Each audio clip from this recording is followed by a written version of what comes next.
Buenas noches, bienvenidos y bienvenidas a una nueva emisión de Educación y Cultura, el programa institucional del Sindicato Único de Trabajadores de la Educación del Valle del Cauca, SUTEP. Los invitamos para que nos acompañen durante esta media hora. Maestros y maestras del Valle del Cauca, la unidad y la organización son el camino para la defensa de nuestros derechos. Fortalezcamos nuestra organización sindical. Afíliate a SUTEP, tú tienes derecho a defender tus derechos. En el año 2015 se firmó un convenio entre el Ministerio de Educación Nacional y la Alcaldía de Palmira para la construcción de un colegio 10. Después de varios retrasos en la entrega de esta obra, se esperaba que el 28 de febrero por fin fuera entregada, pero esto fue lo que nos encontramos. Acompañamos a la subdirectiva del SUTEP Palmira y a la alcaldía de este municipio a verificar el avance de la construcción del nuevo Megacolegio del Sur, una obra financiada con recursos propios y de la Nación a través del Fondo de Financiamiento de la Infraestructura Educativa. Hay un incumplimiento total de los encargados de esta entrega del colegio. Sabemos que la infraestructura está totalmente terminada, pero faltan muchos detalles. Como todavía es una obra del FIE, entonces estamos precisamente a puertas de la reunión final para saber cuáles son exactamente los detalles y saber cuál es el cronograma específico sobre el cual vamos a trabajar la contingencia que ha presentado el contratista en las obras. Lo paradójico es que este megacolegio, que hace parte de la institución educativa María Antonia Penagos, ya tiene matriculados a más de 1.000 estudiantes, que por el retraso de esta obra están siendo atendidos en diferentes sedes bajo el modelo de alternancia y el plan burbuja. Lunes, miércoles y viernes trabajamos con los estudiantes, por llamarlo de alguna manera, de la institución educativa. Martes y jueves con los estudiantes del megacolegio. En la semana siguiente cambiamos de alternancia, pero además trabajamos plan burbuja. Esto es con la mitad de los estudiantes de un grado hasta determinada hora. Y con la otra mitad trabajamos en las horas subsiguientes, mañana y tarde. El retraso en la entrega de esta obra no solo afecta a los estudiantes matriculados en el nuevo megacolegio, sino también a los más de 2.000 estudiantes que hacen parte de las otras 4 sedes de esta institución. El Ministerio de Educación Nacional establece 40 semanas efectivas de clase y nosotros, la María Antonia Penagos, la ha dividido en 3 periodos. Un periodo de 13 semanas, primer periodo. Segundo periodo de 13 semanas y el último periodo de 14 semanas para completar las 40 semanas. Se deduce de lo anterior que para el término del primer periodo, que se vence en Semana Santa, nosotros solamente hemos trabajado el 50% de clases con cada uno de ellos. Este megacolegio, al no estar legalizado ante el Ministerio de Educación Nacional, tampoco cuenta con una planta docente y son los profesores de otras sedes quienes garantizan la educación a estos 1.016 estudiantes. El docente sí está trabajando muy fuerte, porque está trabajando con 2 colegios y le pagan solamente por uno. Evidentemente que trabaja las 6 horas, pero entienda la gran labor que hace el docente. El sacrificio que hace el padre de familia al llevar a su niño al colegio por 3 horas y volver por él. Y lo más grave, los riesgos que se pueden suscitar mientras hay un desplazamiento entre un grupo y otro grupo. La demora en la entrega del colegio ha promovido la deserción escolar. 76 estudiantes ya se han retirado de la institución.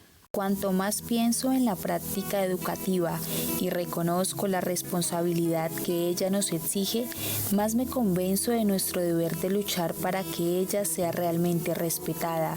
Si no somos tratados con dignidad y decencia por la administración privada o pública de la educación, es difícil que se concrete el respeto que como maestros debemos a los educandos. Paulo Freire.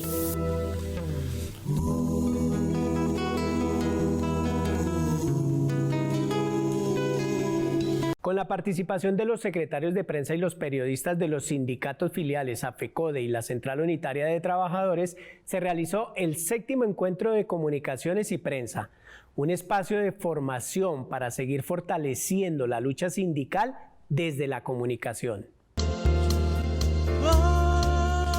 Hola, ¿qué tal? Muy buenos días y bienvenidos a Despertar Educativo. El día de hoy, originando nuestro programa desde el municipio de El Peñol, ubicado en el oriente antioqueño.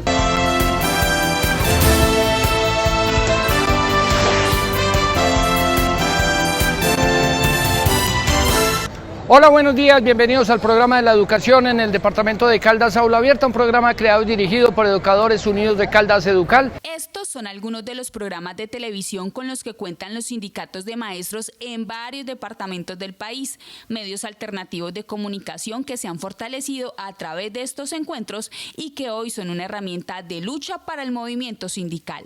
Hoy llegamos a estos escenarios y vemos cómo los diferentes sindicatos del país tienen página web, tienen programas de radio, de televisión virtual. Creo que este séptimo encuentro, así como los anteriores, lo que hacen es dignificar la comunicación en los medios sindicales y estar al día proponiendo, como siempre en nuestras bases, la orientación correcta para estar lejos de la desinformación de los canales de tipo comercial. Los 7 encuentros han sido, digamos, muy positivos porque nos han permitido que se tenga en cuenta la comunicación como un instrumento que nos va a servir a nosotros para difundir lo que piensa la organización sindical, lo que hace y también para ponerle voz a los trabajadores y trabajadoras del país. Usted escucha Semana al Día, magazine institucional del Sindicato del Magisterio de Nariño, Semana. Señoras y señores, bienvenidos a Actualidad Educativa, el espacio institucional del Sindicato Único de Trabajadores de la Educación de Tolima,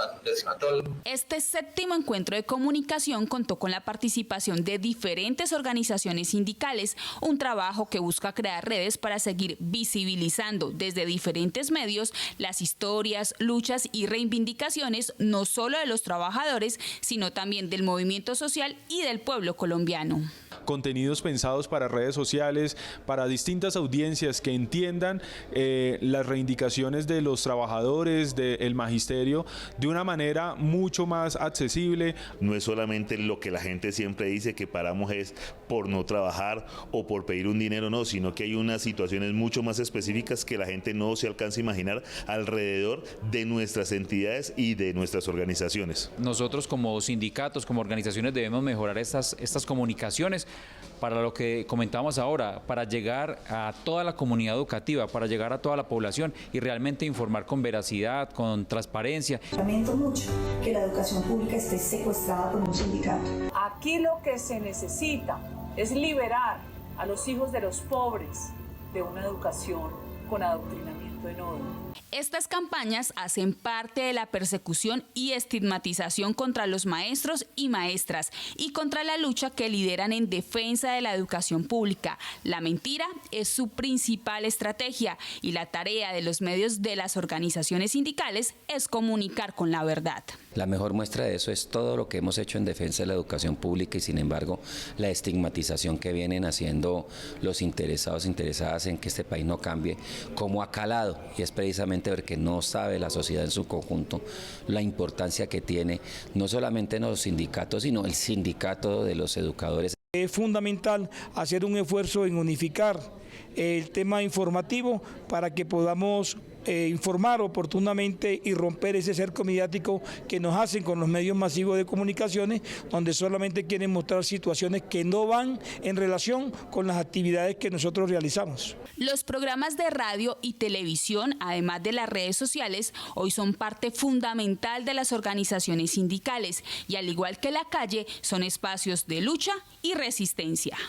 Yo creo en la vida, creo en los demás, creo que este cuento hay que lucharlo por la gente, creo en un país en paz, creo en la democracia, creo que lo que pasa es que estamos en malas manos, creo que esto tiene salvación y ese es un norte demasiado largo.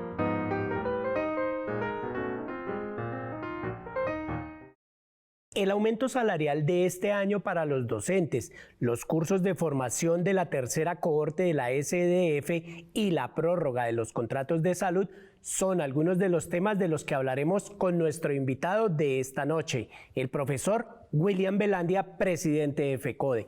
Profe, bienvenido. El reconocimiento y el saludo a los maestros del Valle, a nuestra Junta Directiva del SUTEP.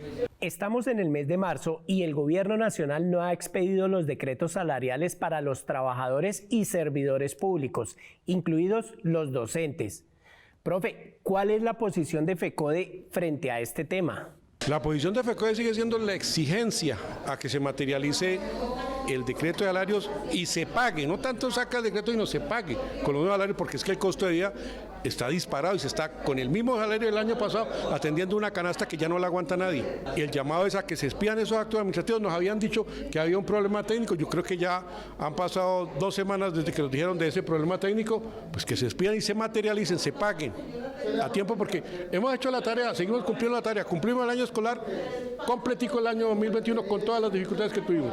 Y hoy estamos en presencialidad aún sin condiciones en muchas de nuestras sedes educativas, pues que cumpla también el gobierno con sus responsabilidades. Profe William, expliquémosle a los maestros y maestras del país cuál es el incremento salarial que tienen para este año, porque hay que recordar que este aumento también es fruto de la negociación de FECODE y la CUT con el gobierno nacional. En el caso del sector educativo, el salario está definido en 1.64 que se ganó en la mesa de los estatales, más 5.62 que es el IPC. Luego tiene que salir un decreto 1278, 804 y 2277 con el 7.26, igual que para los demás servidores públicos, 1.300.000 servidores públicos. Pero adicional a ese 7.26 debe salir otro acto administrativo en donde se reconoce el 2.5 sobre ese 7.26, que es la nivelación salarial acordada, pactada y ganada con la movilización y la lucha del magisterio colombiano, que ya propende por esos 18 puntos que después del 2015 que se empezó este proceso va mejorando los ingresos salariales de nuestros maestros en la búsqueda de esa dignificación del reconocimiento social a la labor del maestro y por supuesto en esa brecha que hay con los profesionales de otras áreas que seguimos en la búsqueda de ese salario profesional. La mayor fuente de financiación del sector educativo proviene del Sistema General de Participaciones, recursos que también deben distribuirse entre el sector salud, agua potable y saneamiento básico. Profe, ¿cuántos de estos recursos se destinan para la prestación del servicio educativo y por qué FECODE insiste tanto en una reforma a este sistema? En la prestación del servicio lo que tiene el Sistema General de Participación son 27.9 billones de pesos. Prestación del servicio. Esa prestación del servicio incluye pago de nómina, pago de prestaciones, gratuidad, calidad, elementos con que los municipios reciben transferencias con lo que se contrata transporte escolar, con lo que entre comillas debería hacerse con formación de docentes, pero que en la práctica no se suma. Y a eso el desfase que hay con el plan de alimentación escolar, que le propusimos 189.000 millones el año pasado más, pero que no se atendieron, y hoy no se están atendiendo 7 millones de niños, sino 5 millones de niños aproximadamente, y por eso estamos exigiendo que se haga un plan de alimentación escolar atendiendo a la realidad y a las necesidades, porque muchas de nuestras escuelas y colegios públicos, la única ración que reciben muchos de estos niños es esa que se le da en el aula.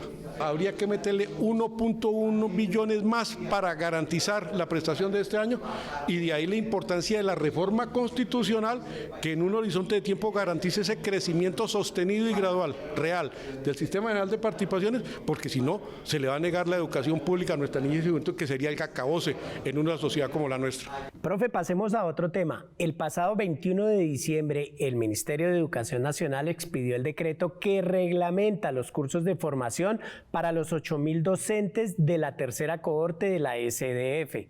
Sin embargo, a la fecha, el Gobierno Nacional no ha expedido el cronograma para este proceso.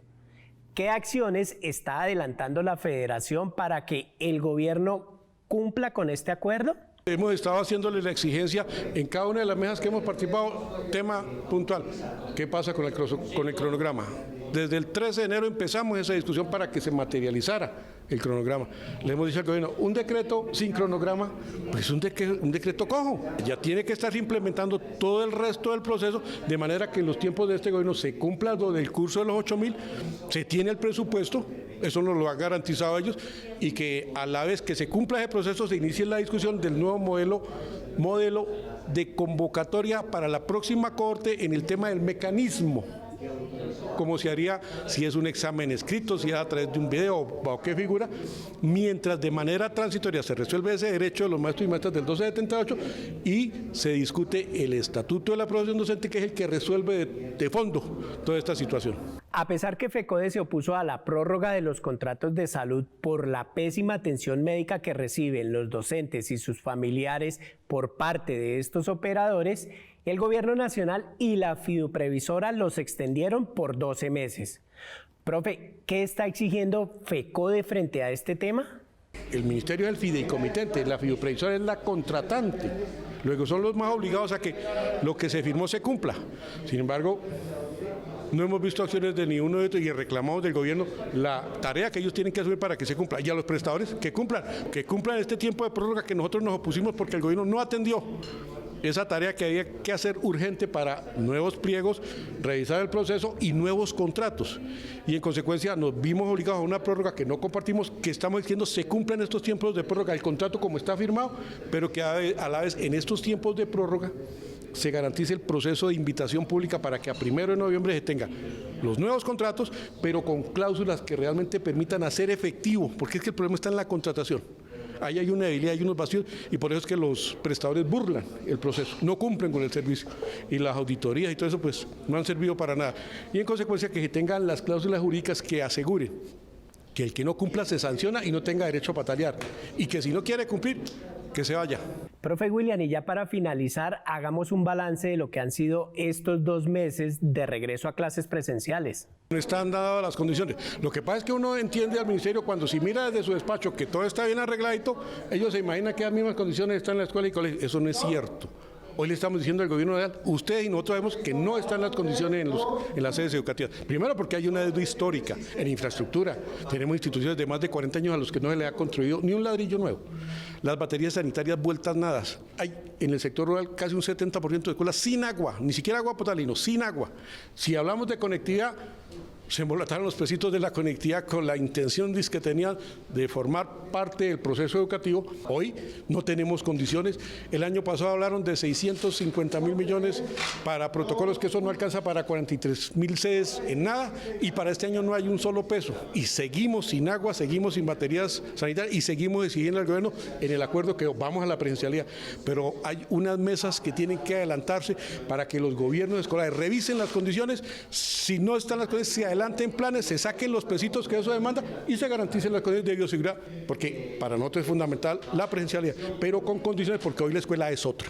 Profe, muchas gracias por habernos acompañado esta noche en el espacio del Magisterio Vallecaucano. Gracias a usted por ese espacio, por poder llegar a nuestro maestro y mesa fundamental en estos momentos y decirle a los maestros, no podemos dejarnos arredrar por todas las intimidaciones que están surgiendo a través de la red y por el contrario, con la contundencia que nos ha caracterizado, vamos con toda, porque este 13 de marzo, con ese voto responsable, que lo hemos hecho en las manifestaciones públicas con la defensa de la educación, podemos ratificar esa misma decisión y pues seguir acompañando esa esperanza de la niñez y juventud por un país totalmente diferente. Ser maestro es mi orgullo, un gran reto es mi misión, transformar para el mañana el hombre de mi nación.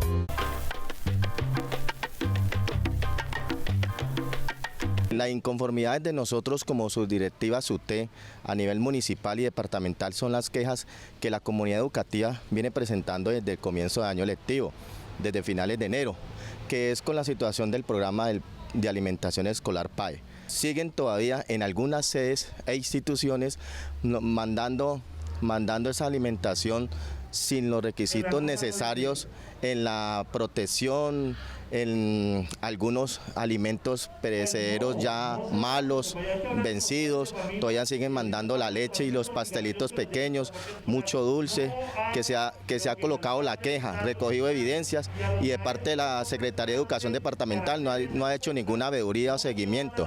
La alimentación también con esos estudiantes que ellos manifiestan que es de acuerdo al peso, a la categoría o los años de los estudiantes, sabemos que eso es muy poquito de verdaderamente lo que llega, y supuestamente mandan 1 o 2 frutas pero solamente mandan la fruta que esté más económica o a veces ni mandan. Entonces son situaciones que desde SUTEP municipal, desde SUTEP Valle del Cauca, estamos denunciando que verdaderamente la Secretaría de Educación Departamental tiene que servir veeduría y a esa fundación que está presentando el PAE en el Valle del Cauca, verdaderamente manden lo que es.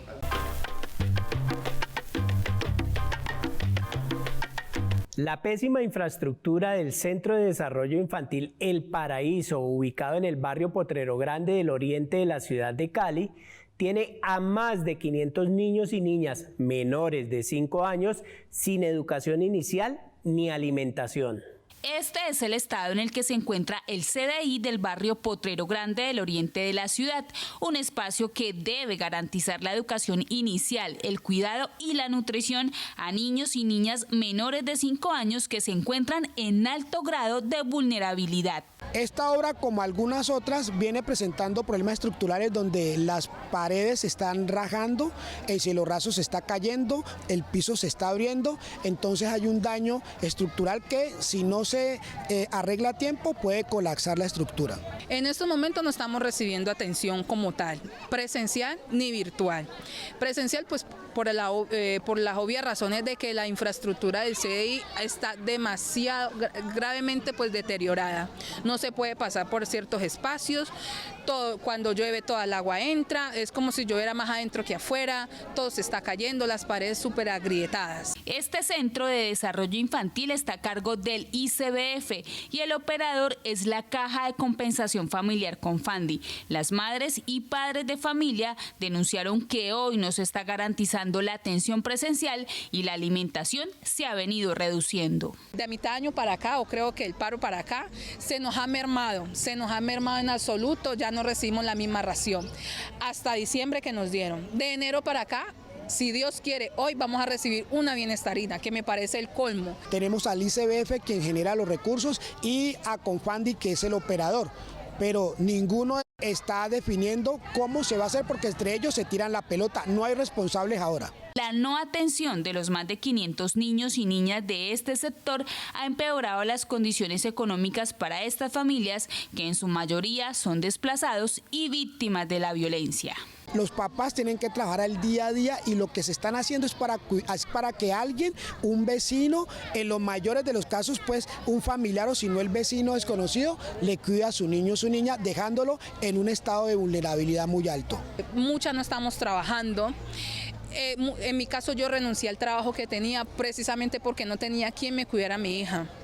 Y he encontrado casos de mamás que para irse a trabajar pagan la mitad de su sueldo a otra persona que las cuide, o peor de los casos, dejan a sus hijos con el más grandecito al cuidado, a la defensiva, digámoslo así.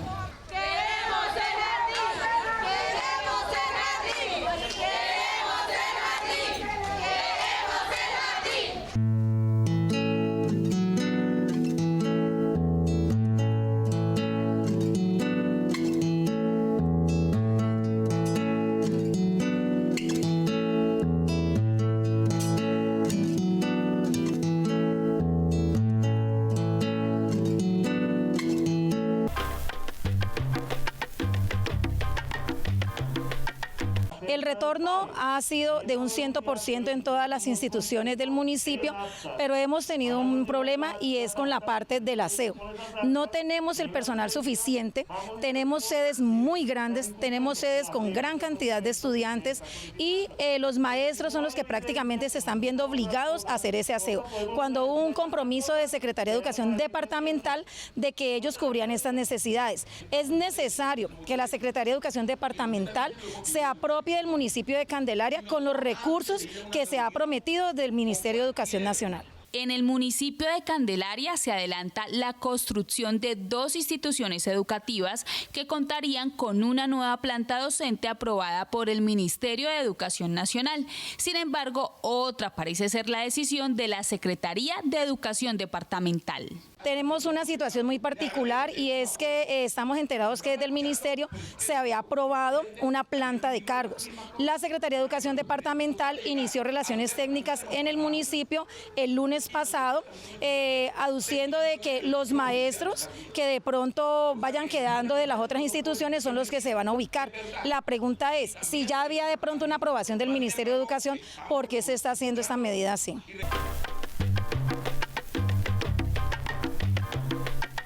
Despertemos humanidad, ya no hay tiempo. Nuestras conciencias serán sacudidas por el hecho de estar solo contemplando la autodestrucción basada en la depredación capitalista, racista y patriarcal. La madre tierra militarizada, cercada, envenenada, donde se violan sistemáticamente derechos elementales, nos exige actuar. Construyamos entonces sociedades capaces de coexistir de manera justa, digna y por la vida.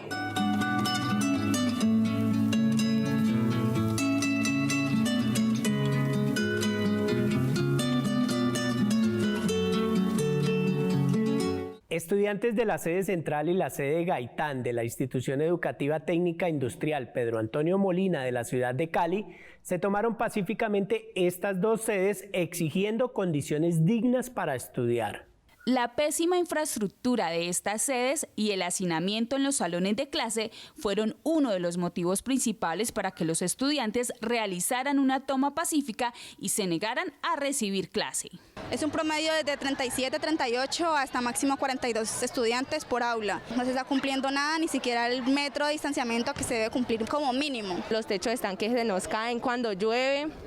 Cuando llueve, eso parece una piscina, no están en las mejores condiciones, a los profesores se les mojan los computadores, a nosotros los cuadernos. Los baños están demasiado deteriorados, la cubierta, casi 4 años en poner eso y en 3 meses ya se había vuelto nada. En este espacio reciben los alimentos más de 800 estudiantes de ambas jornadas, a lo que se suman las denuncias por la mala calidad y cantidad de las raciones que reciben del programa de alimentación escolar. Nos están poniendo a comer por ahí así en el piso porque no hay mucha gente y no da el espacio para el restaurante. Hay algunas combinaciones tan extravagantes que pueden hacernos daños al momento de ingerirlas. Por lo menos una de ellas puede ser frijoles con queso piña o un arroz con leche y no sé, a veces quedan arroz con leche y dulce de guayaba. Una aguapanela que nos están dando está demasiado dulce. Que ya la mayoría de estudiantes se han quejado porque el dulce es demasiado fuerte. Y pues eso es muy malo para la salud de todos nosotros. Somos de 11 y nosotros ya nos vamos, pero queremos dejarle un mejor colegio, una mejor educación a los que nos vienen siguiendo. Luego de 2 días de la toma pacífica de estas sedes, se estableció una mesa de diálogo entre los estudiantes y la Secretaría de Educación Distrital que busca dar solución a estas problemáticas. Educación y cultura.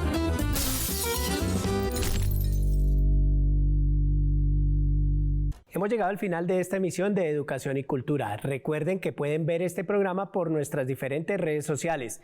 No olviden que tenemos una cita todos los lunes a las 7 de la noche por el canal regional Telepacífico. Nos vemos la próxima semana.